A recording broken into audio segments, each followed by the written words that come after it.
Good afternoon, ladies and gentlemen. Welcome to this ISS discussion on the human and socio-economic causes of conflict.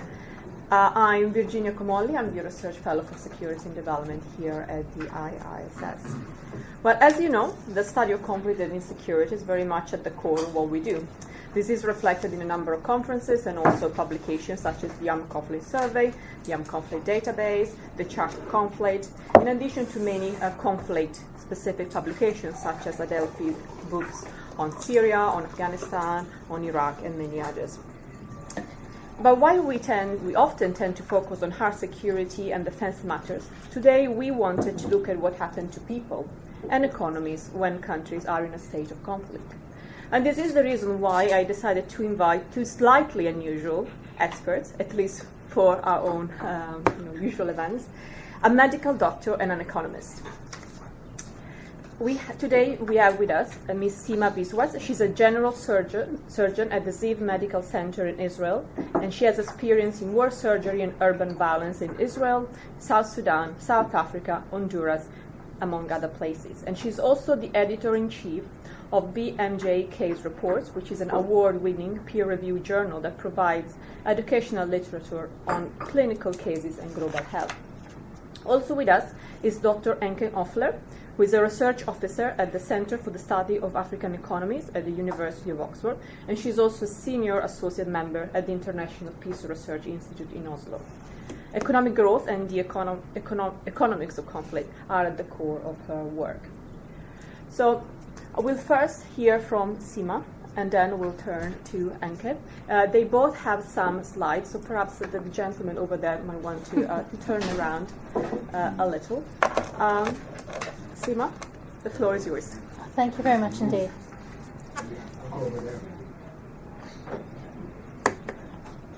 Yeah, sorry.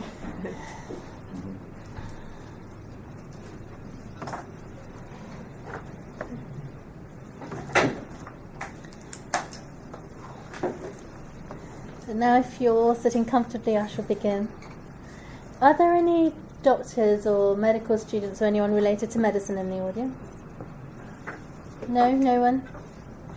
Well, I shall introduce myself. I'm a doctor trained in the UK, born and raised in the UK. I'm obviously of Asian extraction. My parents are Indian and Bangladeshi. And we live in interesting times. I am a surgeon, and I trained as a general surgeon and a trauma surgeon in order to work in conflict zones. I have to say that my choice of career is very much shaped by my 4 or 5 years that I lived in India and Bangladesh when I was little, and very much shaped by the world that we live in and an interest in current affairs. This is South Sudan, and I apologise for the fact that some of the slides I'm going to show are quite graphic. But I think there is a need to remind ourselves of the true face of war. We've recently had a lot of remembrance ceremonies, especially after the armistice and after the First World War. I'm used to seeing pictures on the TV of brass buttons, brass bands, marching, May Day parades, and I think sometimes we need to be reminded of the true face of war. There is really nothing glamorous about it. This is South Sudan. There's hardly anything in South Sudan. It's a country that hasn't been allowed to develop. Enke will be telling us more about problems related to development. But the despair that the patients feel is something that is palpable when I'm on mission, when I do short missions with the International Committee of the Red Cross, which, as you know, is the part of the Red Cross that deals with conflict. And this has been studied extensively. We talk about it very little when we talk about conflict. We talk about problems that are related to how conflict affects us and the migration problems that we face. But for this talk, I'd like to concentrate on the populations who are living through this, who are right there in the conflict zone. And we use the word humanitarian crisis all the time in the news. I could count how many times in every news item we mention these words. But what is a humanitarian crisis? dislocation of populations, what does that mean? You're not just dislocated from your government, you're dislocated from your community, you're moved away from where you live. It isn't just the destruction of your livelihood, it's a destruction of property. The place where you work, the place where your child gets their education, your means of transport to get anywhere, your home, everything that you've saved up for years, for generations. I certainly know that from the point of view of my family, I won't be inheriting any family heirlooms. We don't have family heirlooms. Our house was burnt to the ground 3 times in my grandfather's day. I'm going to talk about health and social systems in particular because that is my background. But one of the first casualties in conflict, as you know, is a violation of human rights. And in terms of human rights, I'm not just going to talk about violent acts. I'm also going to be talking about the right people have to an education, to decent drinking water, to electricity, to somewhere warm, to sleep, to a full night's sleep. I was certainly brought up with the notion that with air warfare, with shells, with rockets, and of course I'm a child of the 80s, so with nuclear missiles we were talking about before this talk started, I was brought up with the notion that war is very much a civilian affair and that most of the casualties are civilians. That's debatable, and not all the literature suggests that 90% of war victims are civilians, but certainly in the career that I've had as a war surgeon, the patients I see, they are combatants, but I see many, many more civilians than I see combatants. And this is what I see, and I'm sorry about the image. This is clearly a child. And when you train as a doctor, you hope you won't be seeing this. It is because I saw so much of this in my training that I decided that I wanted a career in war surgery. Because I'm very lucky. I happen to be working in a very well-resourced hospital at the moment that is just outside a conflict zone. I'll discuss that in more detail if you wish later on. But I could easily be working in a place where all of this is not possible. Reconstruction of legs and getting people back on their feet is not possible. And I could easily be working somewhere where I'm working in a field hospital like this. And I worked in a hospital just like this. It's not a hospital, it's a shack in South Sudan where we did pretty much the same operations that we're doing now on the border of Israel and Syria, where we're treating I can't call them refugees because they don't have refugee status in Israel, but people who've been injured in the Syrian civil war who've been transported to Israel for treatment. And that's where I'm a surgeon at the moment. Now, if you can be transported, if you can be physically beamed up from your area of conflict and transported to a fully fledged, wonderful hospital like the hospitals in the UK where I was trained and where I've worked, then that's wonderful. You can have first-rate care for your injuries and you can get back on your feet. And why do you need to be back on your feet so badly? You need to be back on your feet because the life that you're going back to is so much harder if you're on a prosthesis or if you have a physical disability than it would be if you can't run, if you can't run away, if you can't fend for yourself. So an enormous amount of money, time, energy, and quite frankly, love goes into looking after these patients, most of whom, I'm sorry to say, are children. I've taken data from the place that I work just to emphasize a point. Do you see that most of the patients that we see, most of the people wounded in conflict who actually come to a hospital are young? They're young. Where are the people who are older? They don't make it. They don't make it. It's not that they're not wounded, it's that they don't make it to us. What kind of injuries do they have? I'm a chest and abdominal surgeon. I'm relatively free because chest and abdominal injuries will kill you straight away. The injuries that we tend to see are orthopedic injuries, which are arm and leg injuries. and somehow you can get to hospital with those. Now, these arm and leg injuries leave you with physical disabilities that will impact the whole of your life and will greatly impact your ability to survive further conflict. What worries me is that so many of the patients we see are children. And I don't mean children who are 12 or 13 years old who might be carrying guns. I mean little, beautiful kids. They're tiny. This is not where you want to see your child. And we're lucky, we can intubate these children, so that means that we can put a tube in through their nose and breathe for them. This is an ICU facility, an intensive care unit.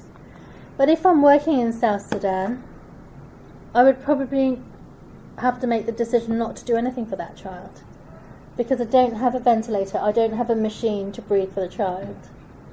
I don't have the facilities to look after one child and devote all my resources to their well-being at the expense of all the other patients that I have to see when I have such a small team. In South Sudan, I'm the surgeon, I have a theatre nurse with me in the operating theatre, I have a nurse who's looking after patients on the ward, and I have an anaesthetist. And yet I'm seeing exactly the same type of patients in the first world, as it were, as I am in developing countries. And so how is it exactly that conflict shapes your health? Well, we've talked already about the erosion of human rights. We're going to be talking very much about the breach of medical neutrality. Now I shall disclose all my interests to you very directly. I am half Bangladeshi, half Indian. All of that was decided before I was born. When my parents were born, they were born into British India. They didn't really have anything to do with the country being broken up. That conflict in some way has continued into the modern day. And I was brought up in England. And I had the benefits of a fabulous education. I went to university just across the river. And I really had the silver spoon in my mouth for years and years and years and years and years. And I probably still have it now. And so it is with great sadness and with some alarm that I read that practicing medicine in certain countries now is regarded as an act of criminality. If it happens to be that you're practicing your medical practice on someone who is not perceived by the government of that country as friendly to the government. And equally, if you're in certain territory which is held by, for want of a better phrase, rebels, that you could be killed because you're operating on someone or treating someone who is not regarded them as a life worth saving. And I think that's something that within the medical community we have to take very seriously, and I'll be talking about that a little bit later on. And then I want to transport you to a conflict zone. Forget about the surgeon who is operating, and you're operating like this because bits of plaster are falling into the patient's abdomen while you're operating, while you're being shelled. You could argue that we shouldn't be working there, we should have evacuated a long time ago. Sometimes you can't do anything about that. You're told to evacuate, you follow orders. Those orders are dependent on information that changes every minute. People come in and it's hard to say no.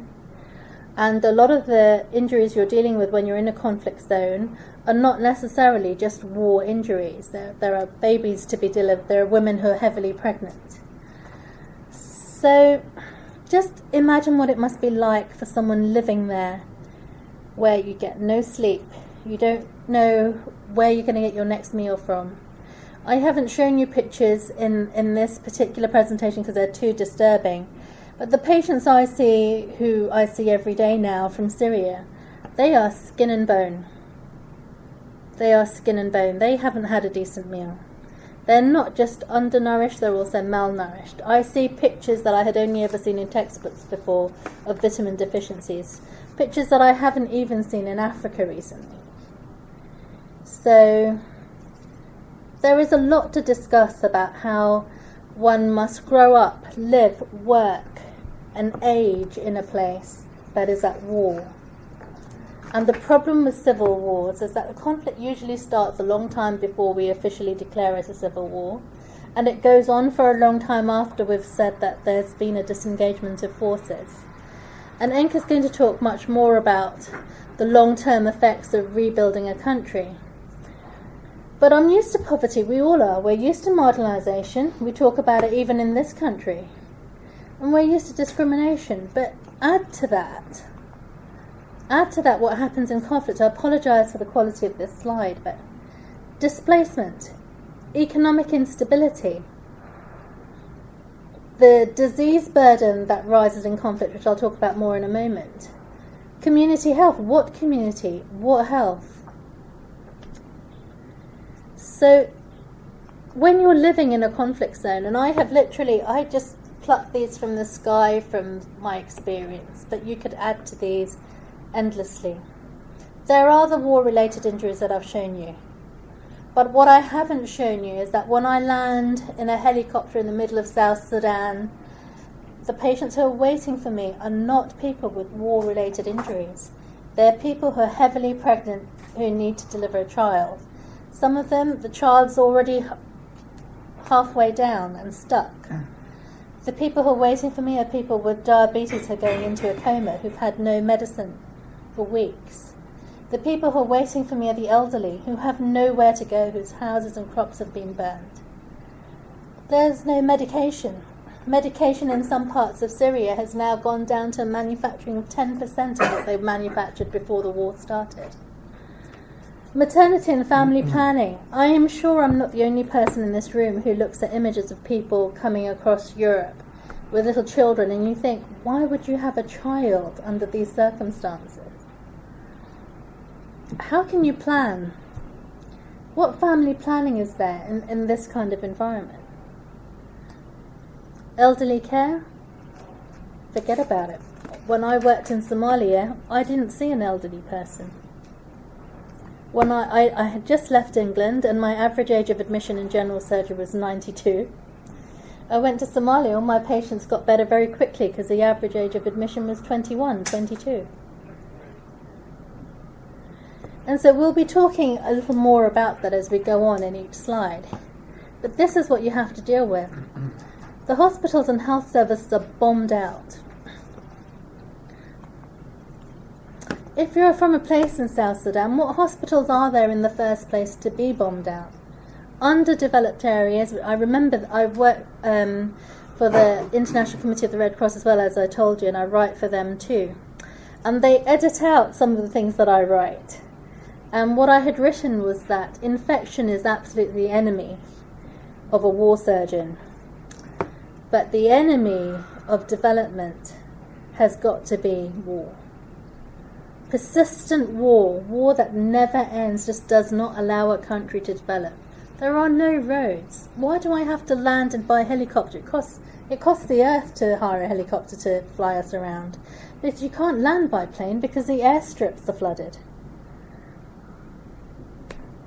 In a place where there's hardly anything, and I was told before I went to South Sudan the first time that if I wanted to go to a part of Africa that was Tarzan-like Africa before Africa had been colonized, South Sudan was the place to go to. And I now see what they mean. It is beautiful. It is beautiful. The natural beauty cannot be underestimated. But you won't see lions. You won't see herds I'm thinking of lots of animals that are not actually from Africa at the moment. Herds of antelope across the landscape because people have eaten them, because there is nothing else to eat. So health infrastructure is destroyed just the way homes are destroyed. We need electricity and water more than we need tablets, bandages. We don't have any of that. Yes, you can work without that, but then who's going to do that work? 50% of the staff have left. I think actually the numbers are much, much higher than that. But one of the first casualties of conflict is recording data. So I am very lucky to be working in an unprecedented situation where two countries that are officially still at war but have this disengagement for the last 40 years, 50 years nearly. But patients from Syria are allowed to come to Israel for treatment. But it's a drop in the ocean of the care that's really needed. And what we need to be able to do is care for patients with injuries who can't make it across the border. Now, we can't get in there, and I'll explain why we can't get in there.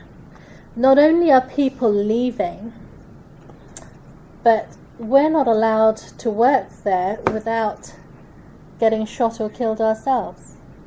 One of the reasons why I ended up in Israel is when I was about to go to Afghanistan and Pakistan, someone of Pakistani extraction who was brought up in England, so very similar ethnically to myself, was shot, and it was an assassination. And so I was grounded. Well, you can't go anywhere where England is implicated in attacking a country. So that rules out quite a few places. And you can't go anywhere where you're ethnically related, so that rules out pretty much Asia. And anyone from North India will know that we have Afghan blood, Turkish blood, Bengali blood. We're a mixture. So I ended up staying in Israel. And they said, well, if you want war, don't worry about it. We'll send you to the border, where we treat people from Jordan and Syria all the time. And fine, so it's good work. But you're very much aware that you're dealing with the tip of the iceberg. And these are figures from Iraq. What I've tried to do in this presentation is not stick to one country, but to vary it. Because what I want to show is that these problems are pervasive, and they come out again and again wherever you look. They're celebrating the fact that they can now treat cancer in Afghanistan. It is just shocking that if you have cancer in Afghanistan, you're probably more likely to die of something else before you realise you have cancer. And if you did have cancer, until a few years ago, there was absolutely no treatment available for you. Not unless you left the country. Infectious disease. We thought we'd got rid of polio. You can't vaccinate people if you can't get to them. Now you've seen in the press that you can get to people and they don't believe that the vaccine is safe, and they believe that it's something else, and your motivation for vaccinating is driven by other political considerations. Vaccination it's not my particular branch of medicine, but there is no question in my mind that preventing illness is far superior to having to deal with mobilizing health services in order to deal with an illness. We know that from the Ebola outbreak. The MSF, I don't work for the MSF, but I work very closely with colleagues from the MSF. They have, and we use the same priorities in the Red Cross as they do. They have very clear priorities about what they have to deal with a mass movement of people who are fleeing conflict.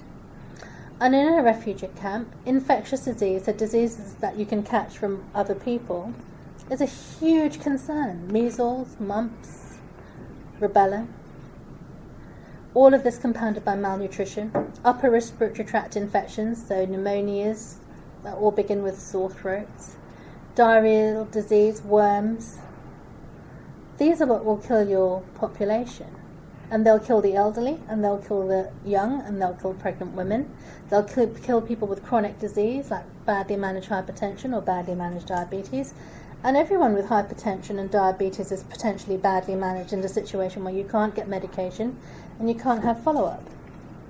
In the devastating war that Sri Lanka had, there were opportunities for medical intervention. But that medical intervention has become more and more difficult. And here we have a headline where IS is hindering polio eradication. We know about this. And my former boss put it in very simple terms. One of the first victims of war is the healthcare system itself. So we've talked about people leaving. We've talked about the destruction of health services. Now, the health services that are there are under attack. And it's not a simple equation of if you're on the government side, the rebels attack you, and if you're on the rebel side, the rebels attack you. We're not on anyone's side. But health systems and health facilities are under attack. Why? First of all, criminality increases. We have equipment, we have expatriates who have passports and documents and money, and anything that is seen as an act of compassion. When someone's blood is up, and I work with people and I see people bringing patients into hospital where I can see, for want of a better phrase, a bloodlust in their eyes. Anything is a target. Doctors have been killed, nurses have been killed, ambulance drivers have been attacked. These numbers are very, very small compared to the numbers that we really know exist. I can't go to Gaza. Infectious diseases that disfigure you, like leishmaniasis, we can't treat them, and these diseases have come back. Even if you can get into a conflict zone, the number of people we've managed to immunise, less than a third of the population. Immunisation doesn't work if it's less than a third of the population. You need to have immunised almost 100%. And so this is the real face of conflict. I'm sorry that you can't read this, but what it says that in the Ukraine, almost all of the hospitals in the areas of conflict were destroyed. And the first time I went to the Ukraine, I was in shock because I had never seen a poor white person before. And I was thinking, my goodness, this is just like India, but these people are not brown. I just wasn't ready for it. This man has cancer care. He has cancer. He has no care. We've talked about infectious diseases. This is a busy slide that shows how different aspects of your life are affect your health. So the social determinants of health, everything from education to where you live. War impacts every single one of those boxes and every single one of those arrows. People with chronic disease can't get their medicines. They don't go for help. We're starting to study it now. But we're all aware in our profession that we're still looking at a drop in the ocean. And I'm going to wrap up now with something that is a particular concern. Personally for me, I'm a bowel surgeon and a pelvic surgeon, as well as a trauma surgeon. So pelvic trauma is particularly important for me. Those women who are raped at war, who does forensics on them? Who does a rape kit? What are the chances of finding the people and prosecuting them for what is a sex crime? Those weapons don't seem to cost much, using rape as a weapon of war. How do we stop that trade? How do we make sure that these children in conflict get an education? I'm regularly escorted off the ward when I try to get the children to learn the Arabic ABC because they want to play that cookie game, whatever it is, Candy Crush. But they don't want to learn. And they don't want to learn because a structure that makes you want to learn has disappeared. If you're pregnant in a war zone, that pregnancy, the chance of you getting pregnant and have a successful pregnancy, close to zero in South Sudan. And the children. A child doesn't fire a gun at someone easily. This child has mental health issues. He probably is addicted to pethidine at the very least. Who's going to rehabilitate these children? Who's going to look after their grandparents? Who's going to take care of the mental health issues? This is my last slide, and war is absolutely the enemy of health. It's the enemy of health that I think I've covered head to toe, diseases that you can see and you can't see. Diseases that are very much physical injuries and diseases that we all in this room might one day suffer from, like diabetes and hypertension.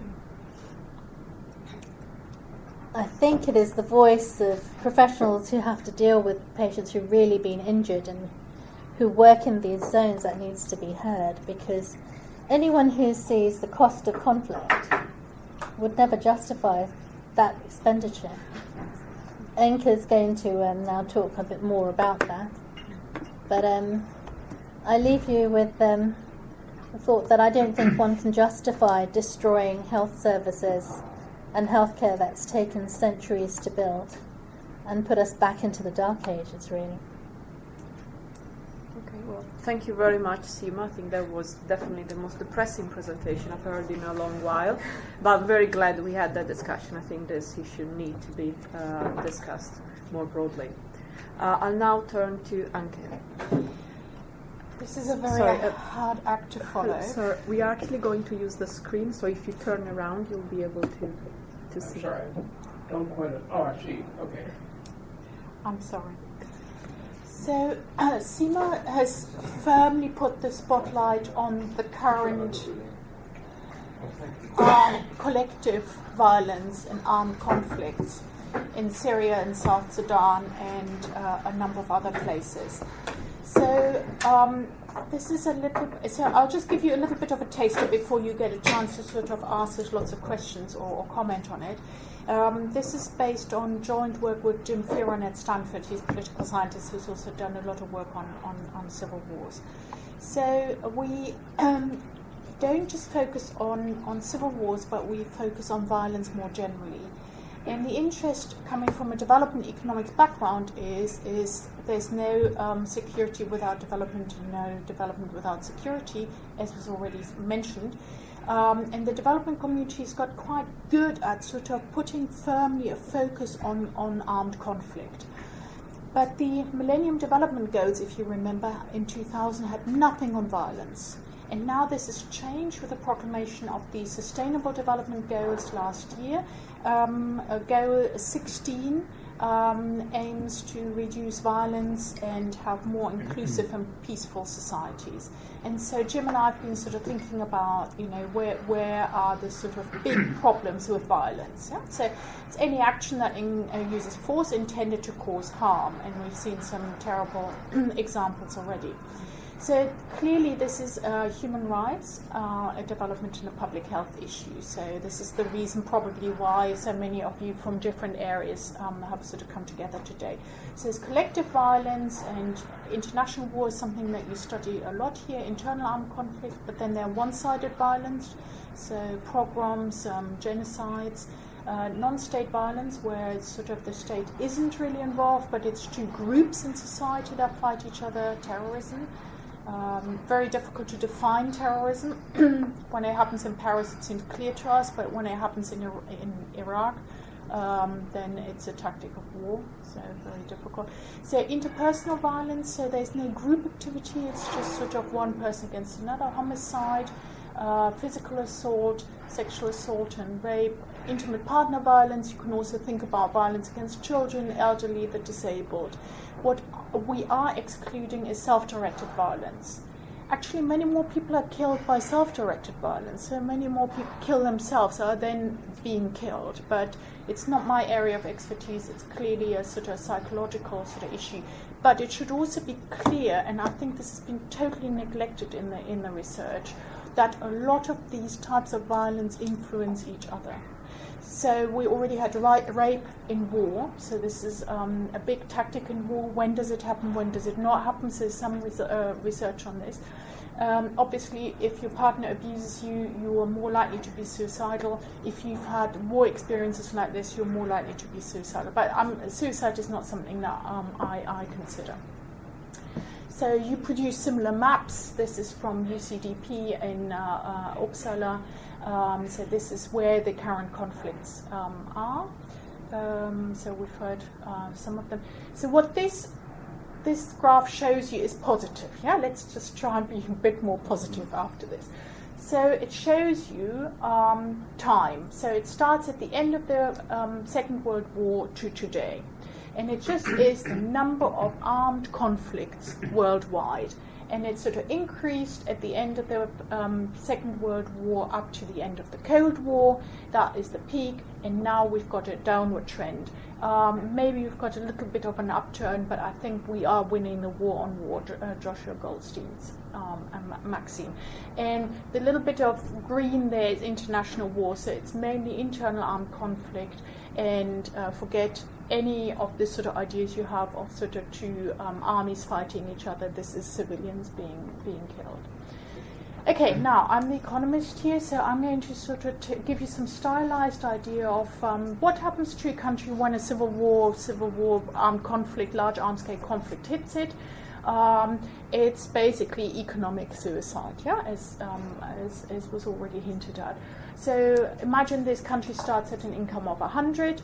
On average, these conflicts last for 8 years. Sudan's lasted much longer, but some other conflicts, like Côte d'Ivoire, lasted much shorter. So you shrink in this period of time, and then you recover a little bit, and you recover a little bit more quickly. And then after 10 years, you're sort of still not where you started off, and then you grow like probably any other sort of country. And after 21 years of the start of the war, statistically speaking, you are back where you started. So this is really development in reverse. So imagine other countries that didn't have a war, where they are in the same time. So we had a big focus on civil war so far, but you mustn't forget, despite the terrible pictures we've just seen, that it's difficult to shift your mind, I think, or it's difficult to shift my mind at the moment, but these are rare events. Most countries in the world are peaceful. But every country has got homicides, and every country has got victims of serious assault and other violent crimes that the data gets worse and worse. I mean, you think dead bodies are easy to count, it still seems very, very difficult to count those. So there's, of course, a big sort of dispersion of prevalence rates. Typically, criminologists have this per 100,000 of population. The World Health Organization says if it's more than 10 per 100,000, then you are at critical level and you should do something about it. South Africa is very often in the media, so this is at about 37, sorry. To give you an idea where some other countries that you might know, the US is about 5 times higher than the UK. It's a much more violent society. If we now start thinking about, because this is what I was asked to talk about, so what are the costs, yeah? So you could sort of say, I'm not interested in putting dollar values onto this, yeah? This is immoral. I'm not pricing somebody's life or limb or decreased enjoyment in life and pain and suffering. I don't want to do this. You can sort of shut down mentally now and forget about the last 2 slides. But if one wanted to make this all comparable and sort of see where policymakers should focus their attention, then it might actually be quite useful to sort of think about how one could put values to these. And there are different branches of the literature that that do this. So criminologists sort of look a lot at tangible costs and intangible costs. Yeah. So tangible costs are, the victim gets hurt, she needs to be treated, she's losing some income, there's the apprehension, policing, and locking these people up, and intangible costs are much more. So there's some way of adding up these figures, I think. But the pain and suffering, these intangible costs are probably much, much more difficult to measure. So the decreased quality of life, the psychological distress that we heard about, the sort of stuff that you don't see. Okay, so how do people do this in the literature? So you could sort of see, if you wanted to think about what is it worth to society to prevent a death, that would be one concept of pricing a life, because of course there's no market where you can get buy and sell, and any attempt of mine to sort of put money values on this is not to be understood that I'm thinking of a market here. Yeah, so we have to sort of think, in the absence of a market that typically determines a price, how do we determine this? So how much are you prepared to pay for this? Yeah, how much as a society? And that might be a strange question to you, but in traffic, road traffic systems, policymakers do this all the time. 3 people killed at this traffic junction, what's it worth it to us to sort of have some traffic calming measures there? So what's it worth it to us to have fewer homicides? So you could sort of see, what do people pay for life insurance? But that's not very good, because it's very often to do with bequests. Yeah, so what's the optimal bequest you're leaving? So people have come up with the value of a statistical life, which is a concept basically where people look at how much are you taking as a risk premium for a dangerous job? And then you can sort of add all of this up. So if because I work on an oil rig, I face a bigger risk, and so therefore I have a risk premium. You can sort of add these things up, and then people come up with something like $8 million per life. So that's just to give you an idea where some of these figures come from. So this would be the total cost of violence is so how many? So I've talked about the prevalence rates times a unit cost. Yeah, these unit costs can, if you accept this, can come from the sort of value of a statistical life calculations. Yeah.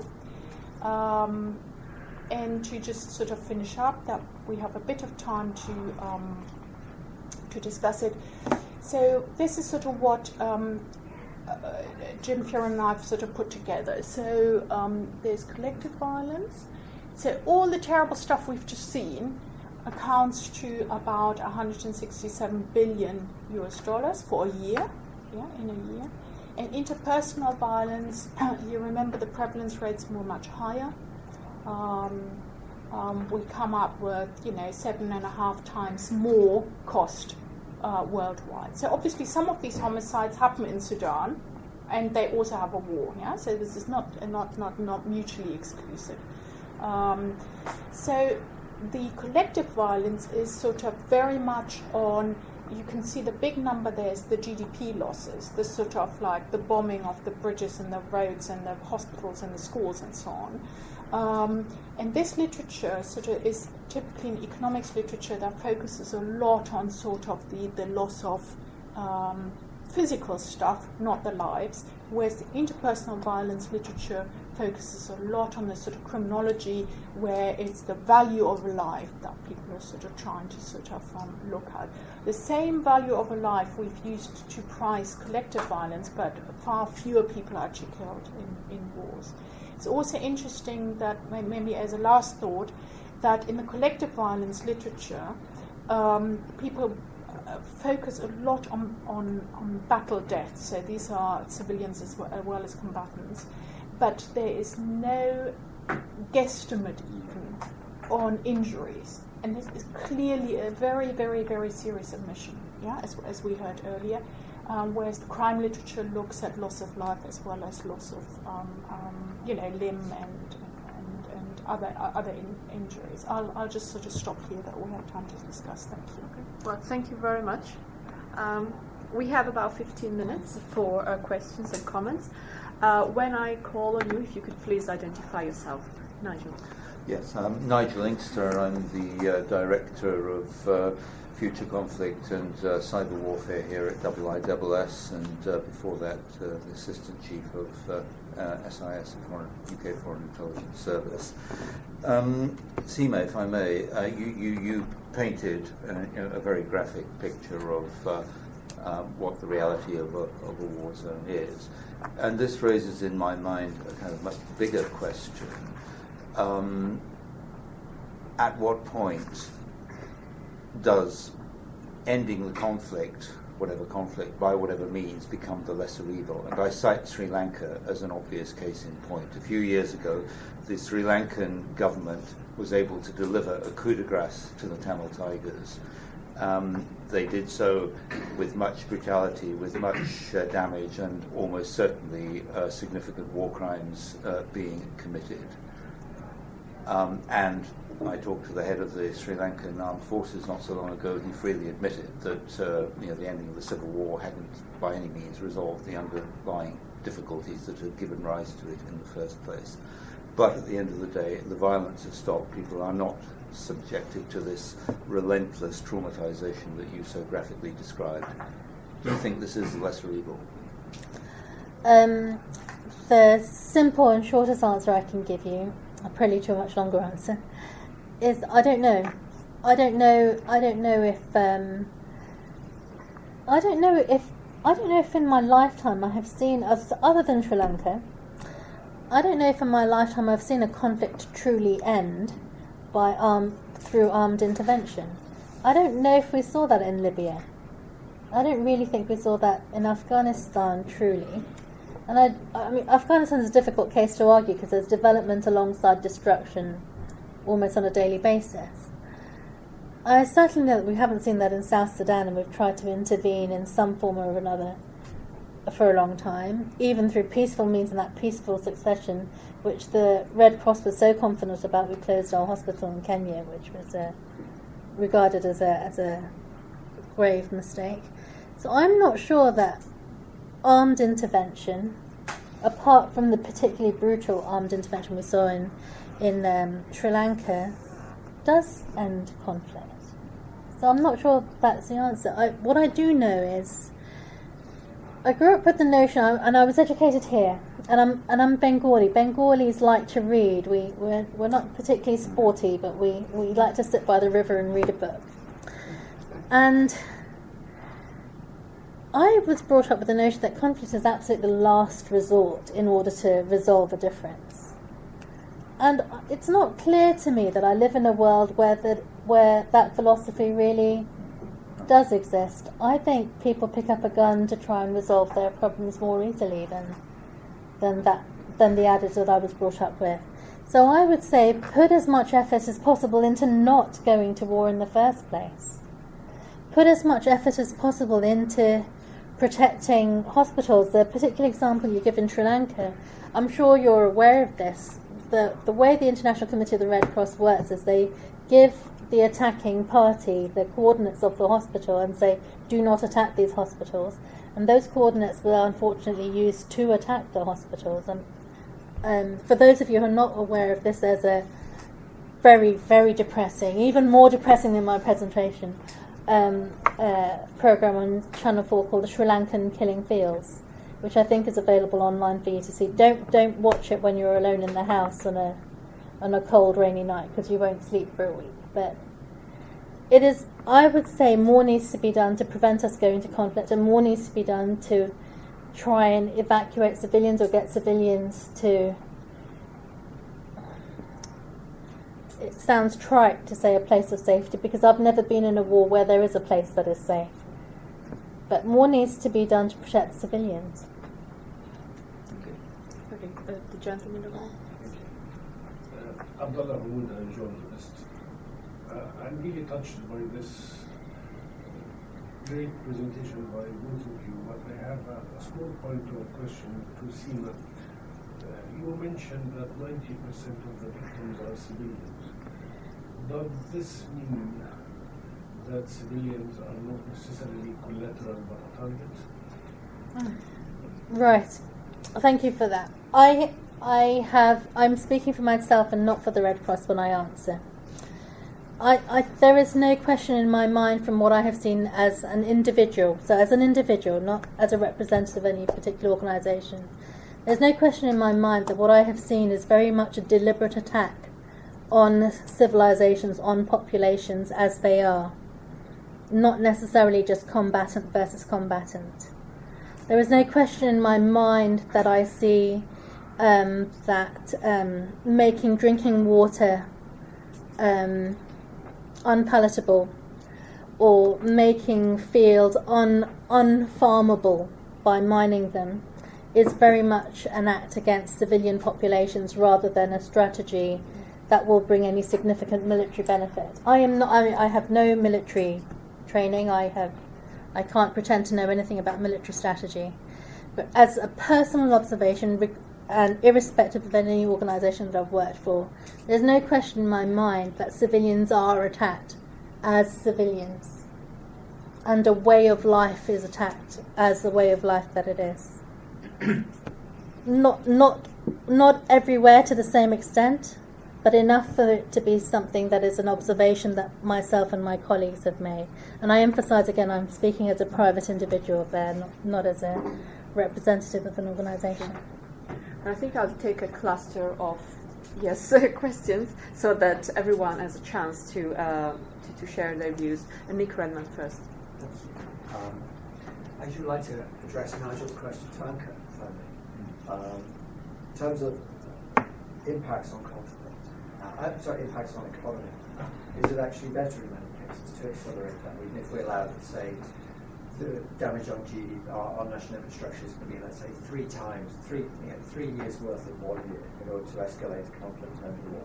How does that work out? The other thing actually is inspired by Seema's comment just now, is you were talking about making IDPs refugees, in fact, moving people out of the conflict zone in order to make them safe. But from a development perspective, my understanding is actually much more difficult for the longer term, because once human capital, literally the best talent, has left a country, persuading it to go back is more difficult. So if you could speak to that point as well, please. Sure. Ben?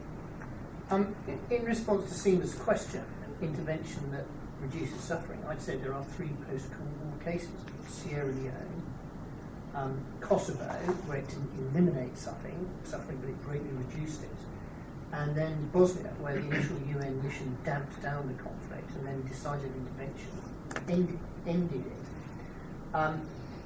But I'd just like to reinforce Nick's point about the flight of talent, because we're seeing this already with Syria. And my personal experience of Bosnia was it went through exactly that sort of curve on income. But the chance of it rebounding because to previous levels are very low because of the terrific flight of talent. Jonathan? Yeah, I have a question for both speakers. Seema, I would imagine not too many Israelis have met a Bangladeshi/Indian before. What are you picking up from your colleagues in the hospital as to why Israel reached out to help these people? Is it just humanitarian, or is there perhaps a political motive to help the rebels to keep Iran and Hezbollah coming down from the Golan? Anka, do you think overall in sub-Saharan Africa that there is reason to be optimistic that conflicts are going down because of certain incremental improvements in governance and economic development? Okay. And the lady in the corner, sorry, I don't know your name. Yes, Caroline Beck from Integrity. The question that perhaps both of you might be able to address, and that is whether you've seen different sort of injuries, but also costs of conflict in situations where really the violence is coming from aerial attacks.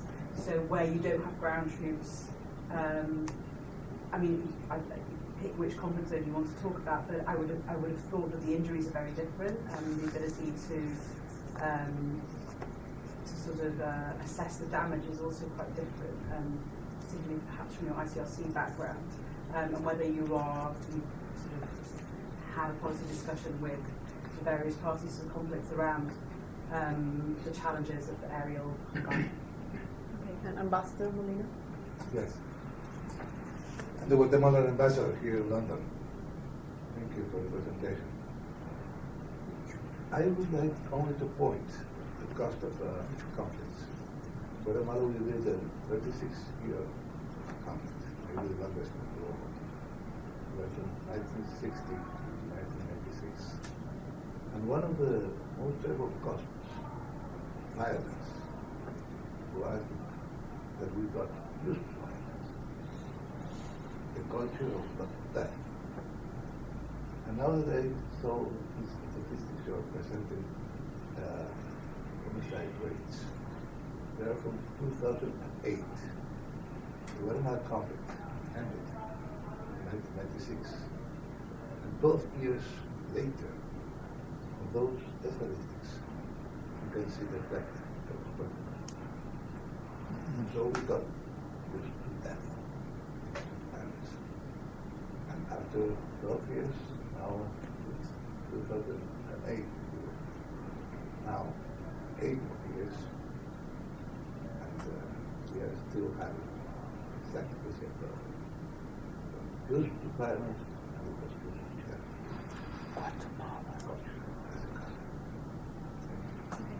And the last comment, sorry.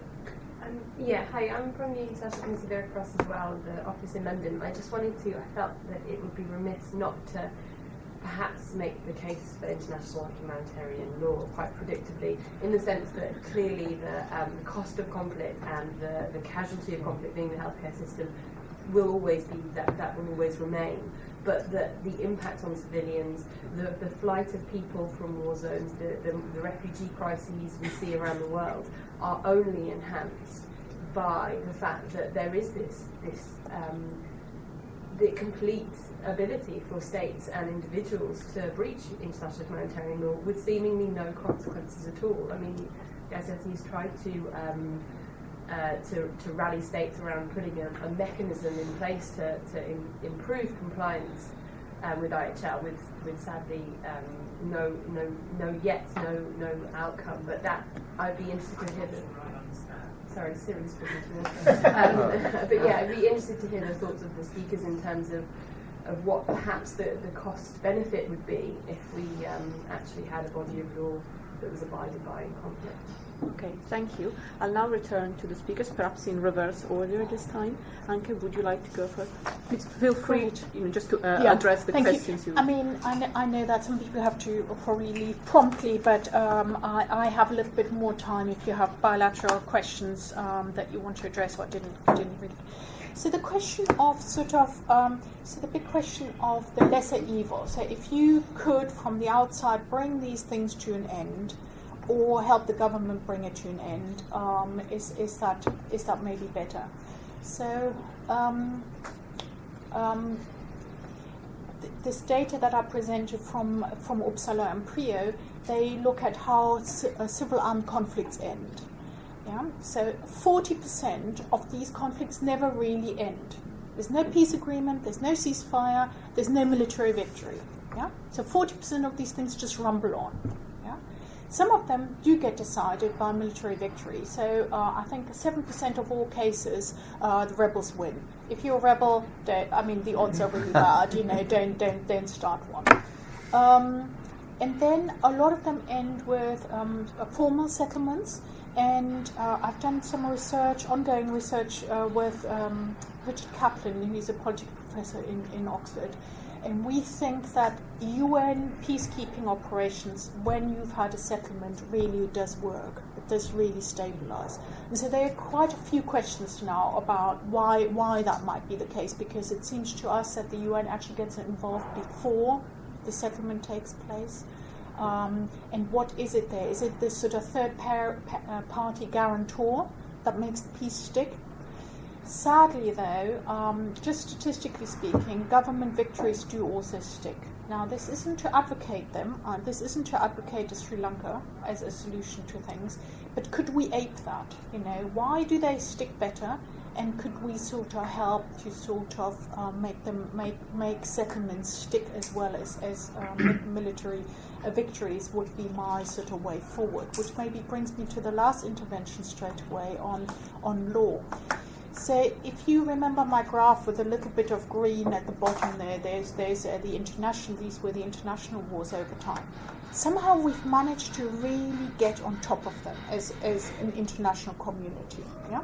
So the civil war in Eritrea gaining independence was 30 years against Ethiopia.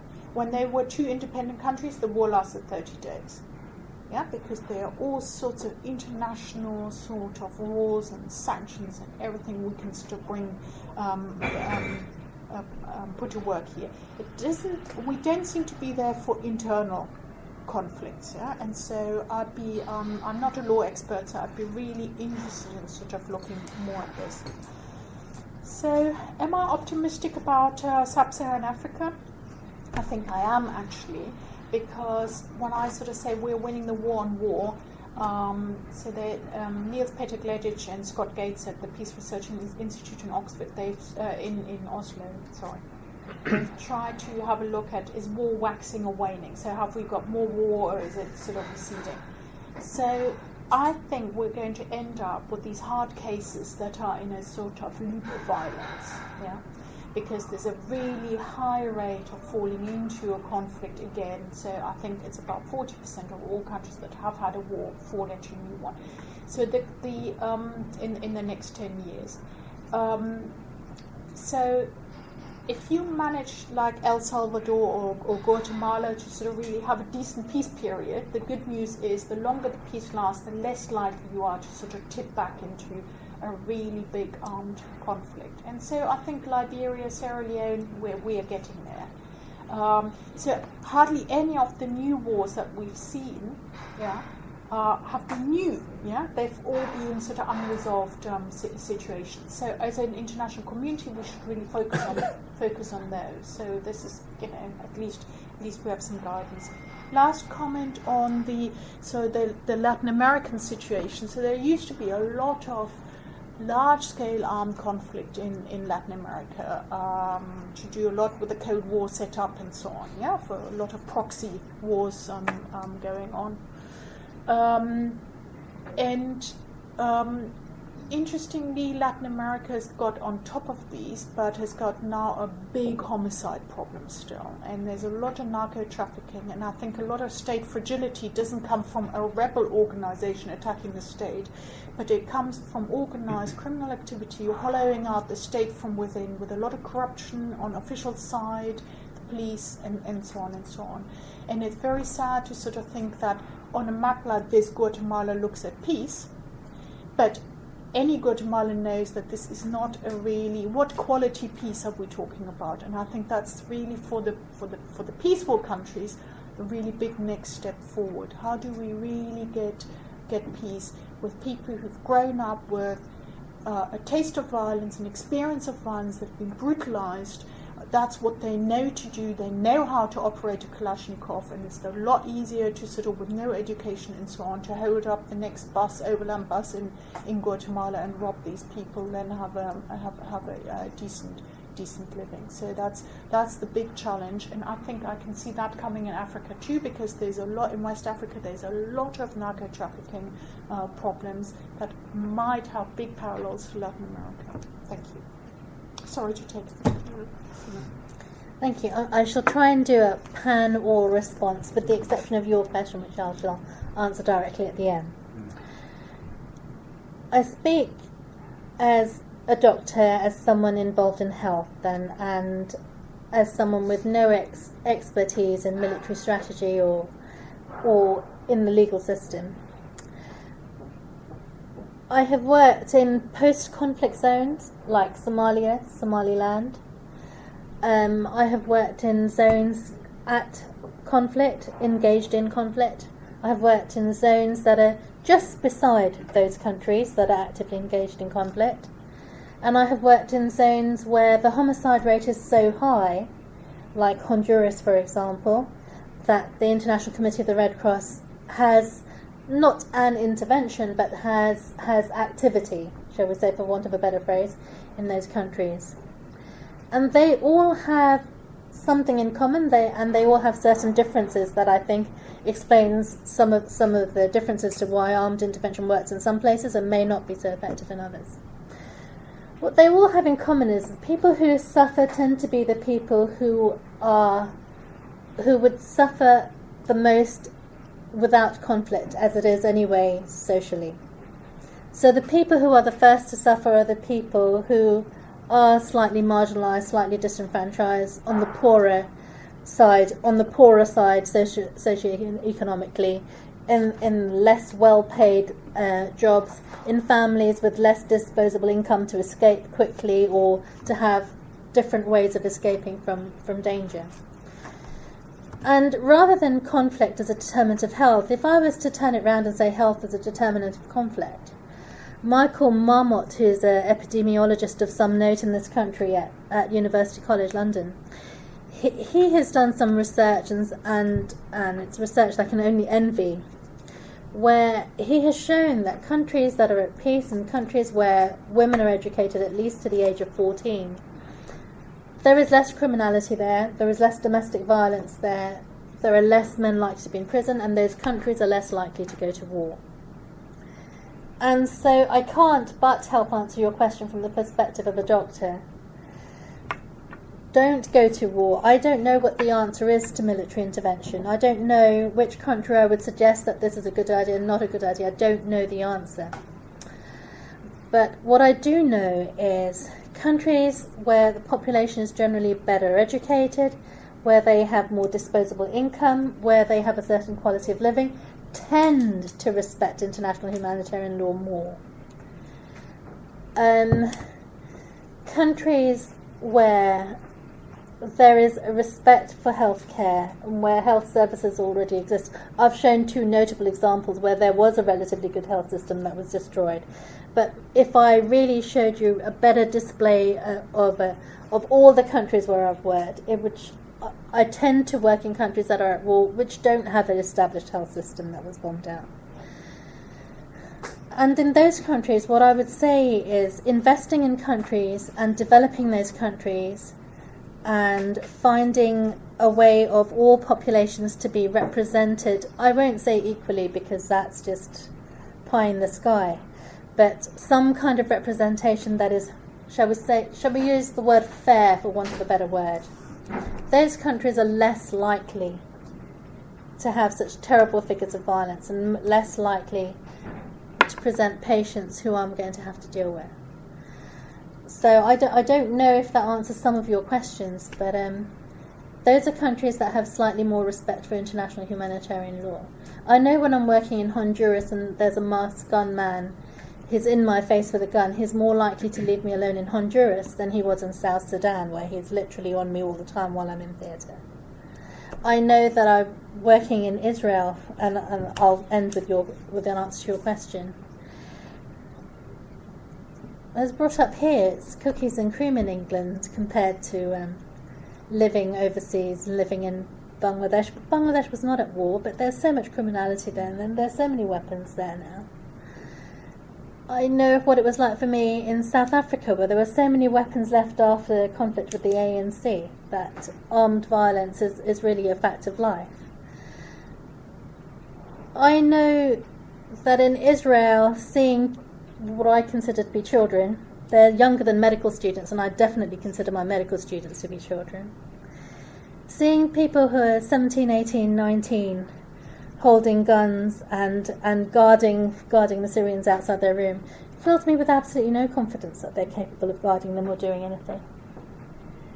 Because they are just children. And I agree with you that years of conflict tends to make a society more ready and more prone to resolving issues through violent means. I've lived in those situations. However, in Israel, I don't know the answers to the politics behind it, because I can only speculate, and we're not here to speculate. So I'll answer as I can, as honestly as I can from my observations, just as an ordinary person, and not representing the Red Cross. I don't work for the Red Cross when I'm in Israel. The people that I work with are mainly Russian, and the Russians and Ukrainian. It's a peripheral hospital. It's far away from the centre and the funky part of Israel. So it tends to be people like me and people who don't attract too much attention to themselves who work in the edges, the periphery of the country. They're just getting on with work. And I actually trust that much more than the bleeding heart sentimentality that I often bring to my work, because they're just getting on with work. Someone comes in with their legs blown off, they just get to work. And I've come through years and years of working in these situations, especially in South Africa, to rather like this, forget that you're dealing with a person, forget you're dealing with a child, just deal with the body in front of you. Because at that moment, that is exactly what you need to do. And then afterwards you can say, well, did that patient develop a complication because we don't like them very much, so we gave them second-rate care versus the first-rate care we would give to someone we liked. And I have been in that situation. I've been in a situation where people have called it practicing veterinary medicine. I'm glad to say never with the ICRC. But I've worked for organisations which I then didn't work for because I felt that that was a perception, and I've worked in countries where that has happened, but not in Israel. And I don't know why that is the case in Israel. I know that in Hadassah, which is where I worked in Jerusalem for my first year, looking after, and the word terrorist is just commonplace. It's in every other sentence in Jerusalem. I don't know whether someone's a terrorist or not a terrorist, and I'm very glad to be doing a job where that word doesn't have to enter my medical vocabulary during my working day. They get excellent care. I've been in ICU when the doctors aren't around and the nurses are prodding the patients and not very happy about looking after them. So there is resentment among certain parts of the population. That is matched by this very business-like attitude to let's just deal with the injury in front of us in what I would consider the majority of the medical profession. The vast majority. So, you know, if I had to put a number at 90%. Why would they do it? I think they did it because the patients came to the fence and they just couldn't keep saying no. This didn't happen at the beginning of the conflict. This happened halfway through. Or I'm saying halfway through, assuming that there's an end date. But I think literally they just couldn't keep saying no. But I don't know whether that's true. I don't know. It wasn't the policy of the health care in Israel to start treating them. It's the policy of the Israeli army, the Israeli Defense Force. And they brought the patients to us. When the patients came to us, I remember the first day they came, I thought I was going to have a quiet day, actually. It was a rainy day like today. It doesn't rain very much in Israel, so I was very pleased. It was February, it was 2013, and they said, you've got 7 patients coming in all at once. That's not that much of a problem, because it's a tourist area. It's one of the reasons I enjoy living there. And on a rainy day, a car accident could easily bring in 7 people. So we were ready. You close one theatre, you stop doing a big case, you open up 3 other theatres. People who are supposed to go home for lunch don't go home. So you've got 2 shifts working. And we operated on all 7 people. And we didn't know after that day whether more would come. But it was kind of business as usual. And I think one of the reasons why we can deal with it and deal with it without thinking too much about the morality of it is because when you're used to living in violence, one of the bad things is, yes, you do get used to the actual perpetration of the violence, but you also get used to dealing with it. So it was done in a very business-like way, and I'm not sure whether the average rank-and-file health person had any political or humanitarian or any great guiding emotion behind the care that was delivered. In terms of Israel as a country, what can they really say? They've dealt with about 2,000 patients. There are 18 million patients that are left to deal with. So I'm not sure that they score any great political goal from it. I might be wrong about that. I have no political training. I have no great background. But what I am pleased with, I work with people who are great doctors. And they're nice people to be around.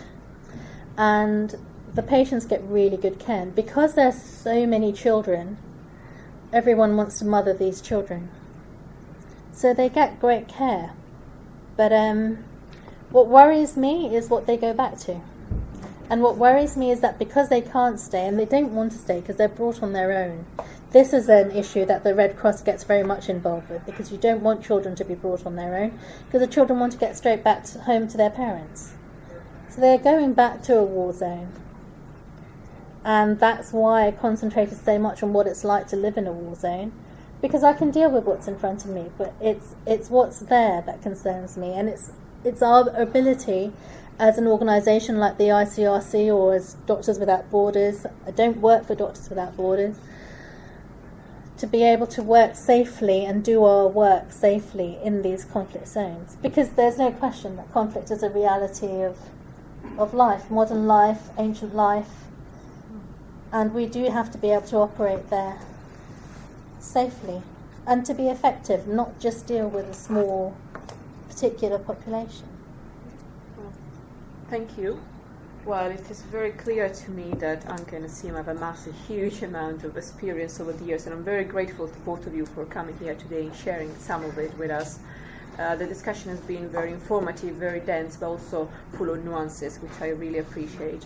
I would also like to thank everyone for taking part and for all your very good comments and questions. Of course, I don't have time to summarize any of this, but I can just ask you to join me in thanking the speakers.